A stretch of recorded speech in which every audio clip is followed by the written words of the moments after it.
Yeah. I understand that the things I'm used from Germany, they are not normal. So that you have to fight for a fair society. The society is nothing given. You have to fight for it every day for you, and it's a hard struggle. It's really a hard struggle. And what happened here, what Dr. Lenin and the organization, all the friends I talked to the last weeks do every day for you. This is really wonderful, impressive work. And what you asked me to talk about? How do you react today? What is the condition of child labor in your country? The condition of child labor in my country. Okay. There's no child labor in my country. Nowadays no more child labor. Infringement of human rights. Infringement of human rights. What is the status of human rights in your country? The status of human rights in my country, yes. It's similar to the things he talked about, that the rich in the society get richer and the poor get poorer, and the people in the middle, they have to struggle, and in the last 10, 20 years these people also become poorer. So the whole situation is changing, and I fear that in the next 20 and 30 years maybe the German society will develop backward because of the pressure of the free market. This is really a fear I have, and I hope the people will be thinking clear enough and will go on with open eyes, so they can realize that that there's a real danger that the society develop backward. Because now at the moment there's the human rights situation is okay in Germany.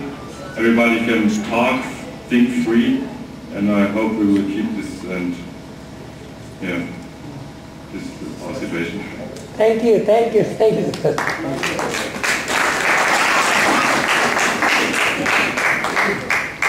Many thanks to Mr. Stephen Lake. मैंने सवाल पूछा कि अधिक से अधिक 5 minute लें, क्योंकि बहुत पढ़े लिखे लोग बैठे हैं यहाँ पर।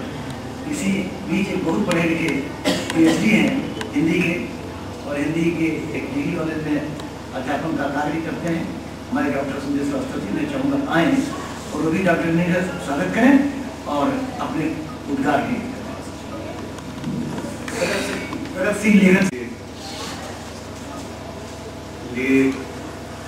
आप लोगों को धन्यवाद दूँ कि पहले मैं बधाई देने के बाद लेनिन जी को कहूँ कि मेरा उनसे व्यक्तिगत कोई परिचय या संबंध नहीं है, लेकिन वे मेरे मित्रों के मित्र हैं और मैंने उनके कार्यक्रमों और उनके गतिविधियों की जो जानकारी रखी है, एक लेखकीय सरोकार होने के नाते, एक साहित्यिक और सामाजिक बिरादरी से जुड़ा होने के नाते, मनुष्य की सभ्यता के लिए काम करने वाले लोगों के बारे में जिस तरह की सूचनाएं मेरे पास रही हैं, इस तरह की महत्वपूर्ण सूचनाएं और सकारात्मक सूचनाएं मुझे लेनिन के बारे में मिली, मुझे लगता है कि उसका सम्मान किया गया है। जर्मनी की जिस संस्था ने उनको मानवाधिकार के लिए, मानवाधिकार संबंधी जन निगरानी अभियानों के लिए और कार्यक्रमों के लिए सम्मानित किया है, हम उस संस्था के प्रति भी आभारी हैं और बार बार बधाई देते हैं कि वे विश्व स्तर पर ह्यूमन राइट्स के लिए अपनी जिम्मेदारी इस पूर्वांचल से जब करके विश्व स्तर पर अपनी भूमिका निभाएं, अपना काम करें। इससे बेहतर, इससे अच्छा हमारा ख्याल नहीं हो सकता है और इससे अच्छी शुभकामना हम नहीं दे सकते कि बनारस के नौजवान साथी को दुनिया के स्तर पर काम करने का मौका मिले। मैं लेनिन, उनका नाम जिस तरह का है और हम लोग जिस विचारधारा से जुड़े हुए हैं उसको देख करके बहुत सारी चीज़ों का कंट्राडिक्शन भी है इसमें, लेकिन इस तमाम अंतर विरोध के बावजूद मैं इनके कार्यक्रमों को लेकर के जब सुनता रहा हूँ। कुछ ऐसे साथी हमारे पार्टी के विचारधारा से हम लोग कहीं पे हैं, वहाँ से कुछ और लोग, अशोक जी हैं, तो ऐसे और कई साथियों से मैंने सुना। हमारे एक मित्र है डॉक्टर अफनार खान को कहते थे, तो हमने कहा भाई अगर इस तरह से कोई आदमी काम कर रहा है कि जनता के बीच में जो भूमिका होनी चाहिए, एक नए आदमी की जो भूमिका होनी चाहिए, इससे बड़ी भूमिका नहीं हो सकती। जब इन दिनों में केवल वैचारिक चुगालियाँ चल रही हों, जब इस समय केवल नारेबाजियाँ चल रही हों, उस समय कोई आदमी काम कर रहा है। मैंने एकदम महत्वपूर्ण रूप में जाना जब हम लोग के बड़े ही अभिन्न साथी गुजर गए, पत्रकार कुछ पार्टी के विरुद्ध में इन्होंने एक कुछ ख्याल नहीं आ रहा है कि एक भवन जैसा कुछ कहा कि उनके कुछ में हम सोनभद्र या मैंने अखबार में इस चीज को पढ़ी थी, तो मुझे लगा कि कहीं न कहीं से किसी काम करने वाले व्यक्ति के प्रति नौजवान साथी के अंदर जो हम लोगों की उम्र का है उसके अंदर एक बहुत ही पवित्र ख्याल है और ऐसा आदमी शायद समाज के लिए काम कर सकता है। मैं ज़्यादा कुछ नहीं कर सकता और न ही विषय का विशेषज्ञ हूँ, लेकिन इतना है कि मानवाधिकार जैसी चीज़ के बारे में जो एक कॉमन सेंस होना चाहिए, उससे जुड़ी हुई थोड़ी बहुत बातें मैं इस मुद्दे पर अभिनंदन समारोह के माध्यम से उठा देने की जरूरत समझता हूँ, क्योंकि ये एक ऐसा विषय है जिसे क्यों कानून की शब्दावली में घेर करके और उस पर कुछ कार्यक्रमों को जारी करके ही हम अपनी जिम्मेदारी पूरी नहीं कर सकते। ये इंडिविजुअल रिस्पॉन्सिबिलिटी ही नहीं है, इंडिविजुअल राइट का मामला ही नहीं है, व्यक्तिगत अधिकार का मामला ही नहीं है। मानवाधिकार उस सामूहिक चेतना और सामूहिक अधिकार का मामला भी है, जिसे जहाँ तक मैं समझता हूँ ये कलेक्टिव ह्यूमन राइट का मामला भी बनता है। और हम अक्सर जब ह्यूमन राइट की बात करते हैं तो किसी व्यक्ति के अधिकारों के हनन के दौरान ही उस पर महसूस करते हैं और उसके बारे में संजीदा होकर के सोचते हैं। ये कलेक्टिव ह्यूमन राइट का मामला हमारे हिंदुस्तान में सबसे ज्यादा है और इंडिविजुअल ह्यूमन राइट का मामला शायद वेस्टर्न कल्चर में ज्यादा है। हमारे यहाँ तरह तरह की समस्याएं सामने आती हैं। अभी हमारे भाई साहब बात कर रहे थे कि सोशल जस्टिस के तमाम जो कि ह्यूमन राइट्स के अंदर ही स्वतंत्रता, समानता, बंधुत्व, क्या क्या तमाम चीजें आती हैं और इसका जनरल डेमोक्रेसी के साथ जब पूरा ये लोकतंत्र की अवधारणा सामने आई विश्व स्तर पर तब आया। सबसे पहले मैग्ना कार्टा के द्वारा आया, अमेरिका का वो जो बिल आया उसके बाद आया, फिर फ्रांस के चार्टर से आया, लेकिन अपने यहाँ जो ह्यूमन राइट आया वो एक फैशन के तौर पर जैसे आया, जैसे अमेरिका ने आपको दे दिया और आपको इसे लागू करना पड़ेगा, इस तरह से आया हमारे यहाँ।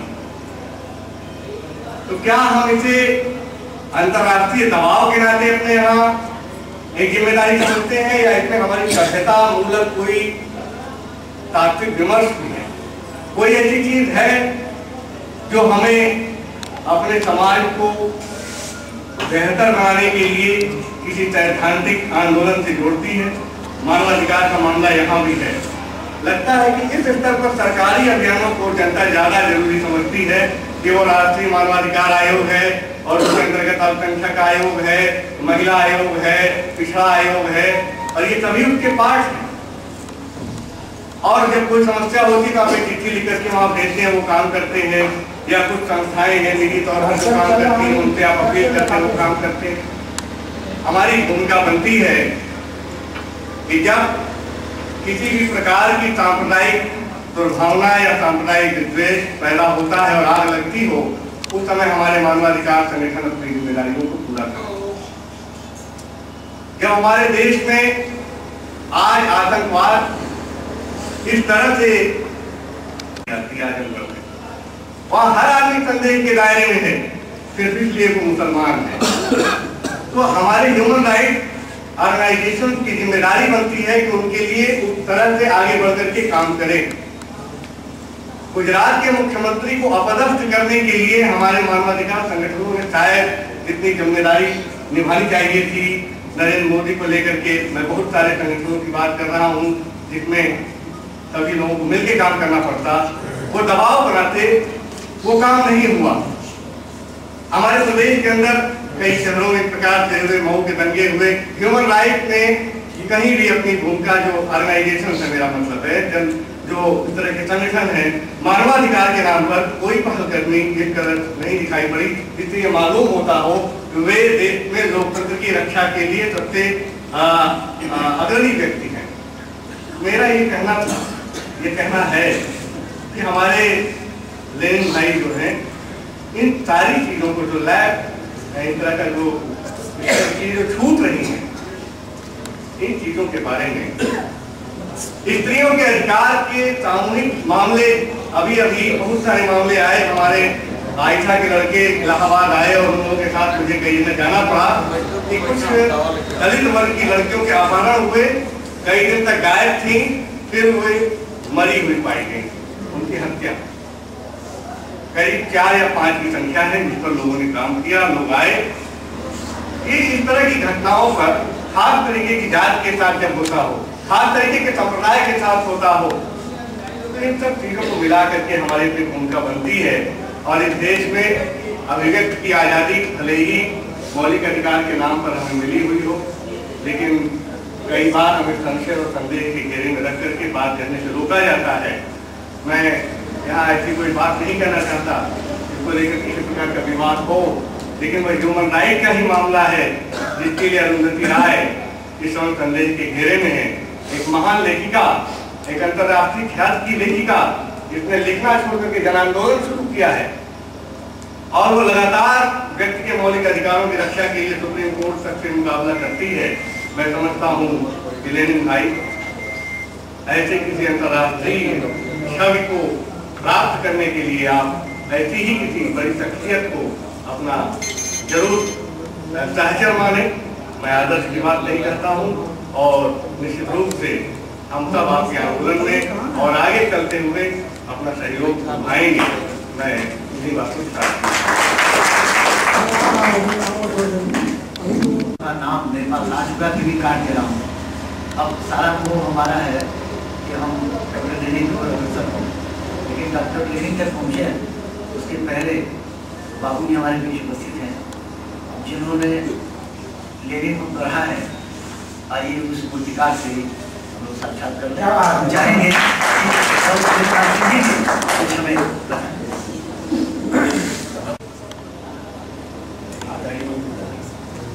अध्यक्ष महोदय और उपस्थित हमारे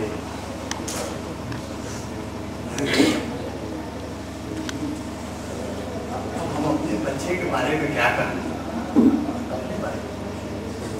लेकिन आप सभी प्रबुद्धजनों को ये बता देना चाहूंगा कि भारतवर्ष में अंग्रेजी राज्य में जो प्रचार और प्रसार किया गया, प्रचार प्रसार जैसे क्षत्रिय, ब्राह्मण, शूद्र, वैश्य चार ही खुले रहे। यह मान लिया गया कि क्षत्रिय सब सामंत है।